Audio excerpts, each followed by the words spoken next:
Assalamualaikum warahmatullahi wabarakatuh. Selamat pagi, siang, sore, malam. Semuanya yang saya hormati, Bapak dosen farmasi fisika dan serta rekan-rekan yang seperjuangan yang saya banggakan. Kami dari kelompok 2 akan memaparkan hasil praktikum kami mengenai mikromeretik. Sebagaimana kita ketahui, dalam dunia farmasi, ukuran partikel bukan sekedar angka.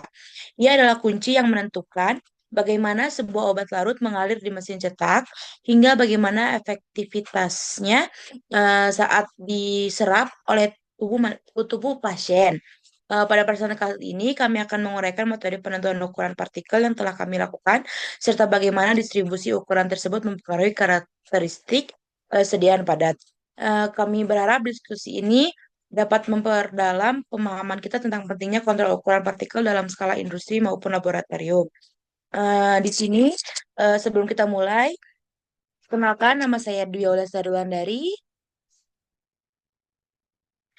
dan ada juga Aiden Akila Putri, dan ada juga Devani Juliana Syafitri, ada Siti Ajija, dan ada Rike Partiwi, dan juga Dila Aulia Putri.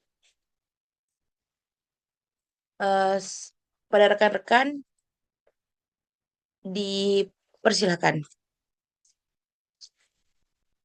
Baik, di sini ada deskripsi masalah yang telah kami rangkum mengenai mikromeritik. Sebagian besar bahan baku farmasi berbentuk serbuk sehingga sifat mikromeritik ini sangat mempengaruhi keberhasilan formulasinya. Kemudian ada juga deskripsi masalah dari sifat serbuk yang tidak ideal dapat menyebabkan ketidakhomogenan dosis, gangguan aliran serbuk, serta kegagalan proses pencetakan baik tablet maupun kapsul.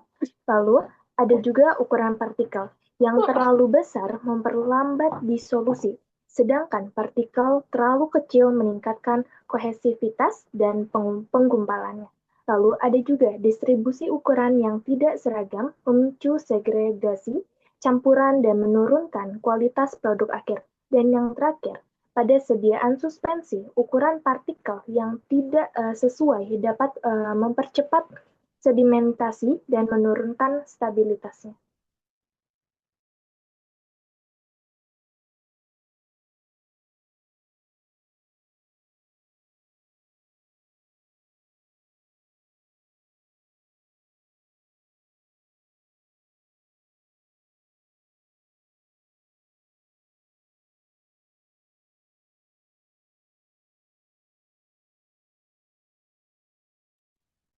Mohon maaf, Siti Ajijah.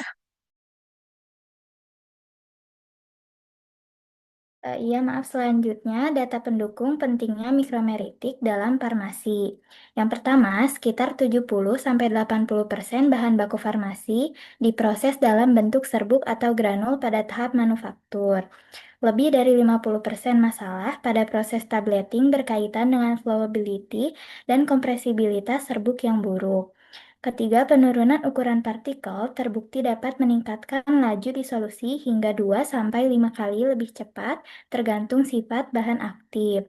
Selanjutnya, variasi ukuran partikel yang tinggi dapat meningkatkan risiko segregasi campuran hingga 30-40% selama proses blending.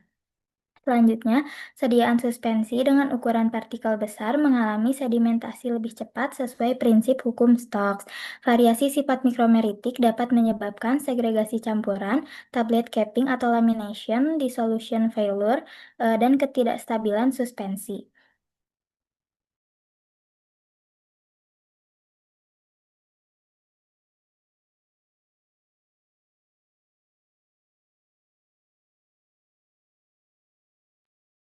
Selanjutnya ada analisis Saker, pengayakan partikel, fungsinya digunakan untuk menentukan distribusi ukuran partikel serbuk atau granul berdasarkan ukuran mes ayakan. Prinsip kerja, sampel serbuk dimasukkan ke susunan ayakan bertingkat dari mes besar ke kecil, alat digetarkan selama waktu tertentu, partikel akan terpisah berdasarkan ukurannya. Analisis hasil, semakin banyak serbuk tertahan pada ayakan atas, ukuran partikel lebih besar. Semakin banyak lolos ke ayakan bawah, ukuran partikel lebih kecil. Distribusi ukuran partikel menentukan homogenitas campuran dan laju disolusi. Interpretasi farmaseutis. Distribusi sempit, granul lebih beragam, pencampuran lebih homogen, distribusi terlalu lebar, risiko segregasi meningkat.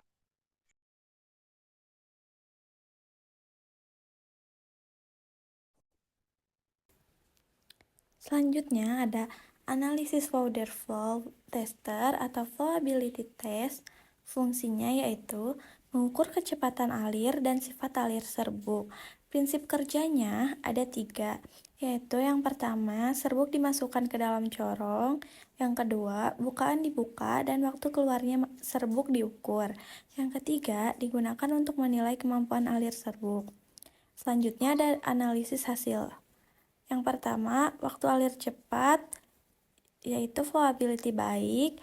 Yang kedua, waktu alir lama atau serbuk tersumbat, yaitu flowability buruk. Selanjutnya ada interpretasi farmasetis. Flowability yang baik penting untuk yang pertama pengisian kapsul seragam, yang kedua bobot tablet konsisten, dan yang ketiga mencegah hopper blockage. Oke, selanjutnya saya akan menjelaskan tentang analisis pyknometer. Pyknometer adalah alat yang digunakan untuk menentukan true density dan specific gravity. Pyknometer bekerja berdasarkan prinsip pengukuran massa dan volume konstan. Densitas yang tinggi akan menunjukkan partikel yang lebih kompak, sementara densitas yang rendah akan menunjukkan partikel yang lebih berpori. Data true density yang diperoleh digunakan untuk menentukan porositas serbuk, bulkiness, dan packing ability.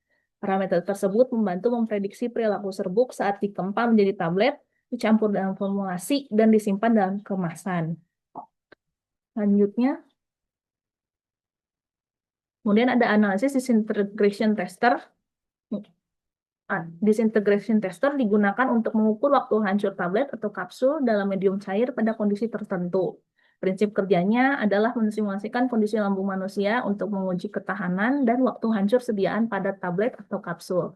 Jika waktu disintegrasi cepat, maka tablet mudah larut. Jika waktu disintegrasi lambat, maka tablet terlalu keras, sehingga artinya formulasi belum optimal.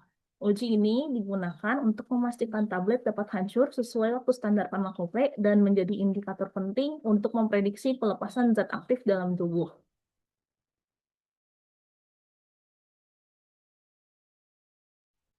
Oke, baik. Di sini saya akan menjelaskan tentang kesimpulannya. Yang pertama, mikromagnetik berperan penting dalam menentukan kualitas bahan baku dan sediaan farmasi. Pentingnya mikromagnetik dalam praformulasi, pemahaman tentang ukuran partikel bukan hanya soal dimensi, tetapi dasar dalam membentukan sifat air bahan partikel yang terlalu halus dalam menyebabkan clumping atau pengumbalan. Sedangkan partikel yang terlalu kasar dapat menyebabkan ketidakseragaman bobot tablet. Terus ada hubungan dengan karakteristik sediaan. Parameter seperti densitas atau kerapatan dan porositas mempengaruhi beberapa banyak ruang antar partikel. Semakin baik mikromagnetik suatu bahan, semakin stabil stabilitas fisik, sediaan, dan semakin homogen distribusi zat aktif di dalamnya. Terus ada Activity terapi, pengujian mikromagnetik yang akurat memastikan bahwa setiap unit dosis atau setiap tablet yang diminum pasien memiliki profil pelepasan obat yang konsisten, sehingga menjamin efikasi atau kemanjuran dalam efikasi dan kemanjuran dan keamanan suatu produk farmasi. Nah, di sini, bentar, di sini ada daftar pusaka yang kita pakai, ada 3.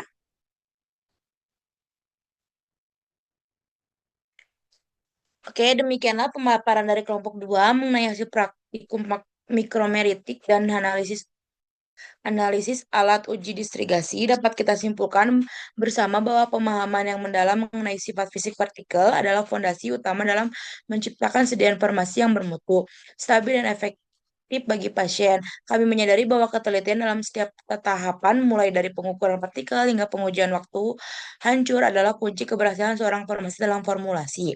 Sebelum kami benar-benar mengkaji ini, kami mohon maaf apabila terdapat kekurangan atau kesalahan kita selama penyampaian materi. Kami sangat terbuka untuk